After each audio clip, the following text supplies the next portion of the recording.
मेरी सरकार ने लोकतंत्र में अभिव्यक्ति की आज़ादी और शांतिपूर्ण आंदोलनों का हमेशा सम्मान किया है, लेकिन पिछले दिनों हुआ तिरंगे और गणतंत्र दिवस जैसे पवित्र दिन का अपमान बहुत दुर्भाग्यपूर्ण है।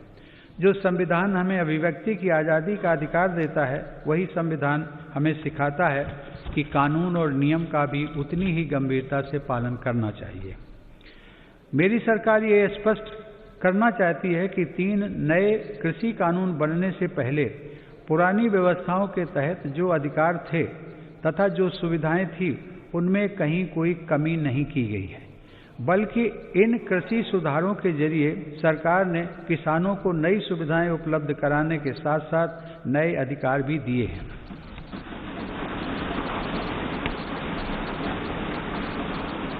माननीय सदस्यगण, कृषि को और लाभकारी बनाने के लिए मेरी सरकार आधुनिक कृषि इंफ्रास्ट्रक्चर पर भी विशेष ध्यान दे रही है।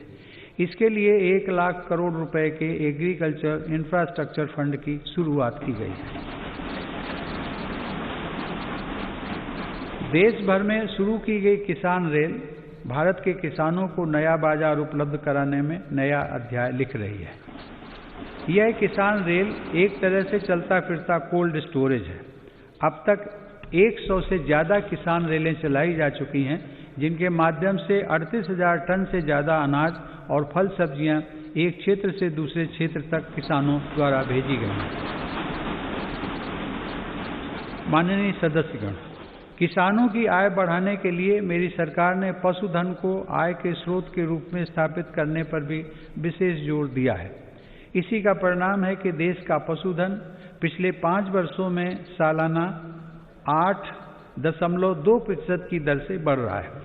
सरकार ने डेयरी क्षेत्र में बुनियादी ढांचे की स्थापना और निवेश को प्रोत्साहित करने के लिए 15,000 करोड़ रुपए के पशुपालन अवसंरचना विकास कोष की स्थापना भी की है।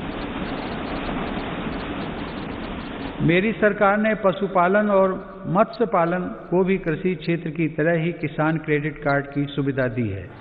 देश में प्रधानमंत्री मत्स्य संपदा योजना के माध्यम से मछुआरों की आय को बढ़ाने के लिए भी काम हो रहा है। इस क्षेत्र में अगले 5 सालों में लगभग 20,000 करोड़ रुपए का निवेश करने की योजना है। किसानों की आमदनी बढ़ाने के लिए मेरी सरकार अन्नदाता को ऊर्जादाता बनाने का भी अभियान चला रही है। प्रधानमंत्री कुसुम योजना के तहत किसानों को 20 लाख सोलर पंप दिए जा रहे हैं। सरकार द्वारा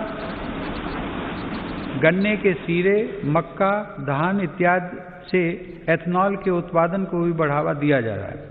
पिछले 6 वर्षों में सरकार की सकारात्मक नीतियों के कारण एथनॉल का उत्पादन 38 करोड़ लीटर से बढ़कर 190 करोड़ लीटर हुआ है।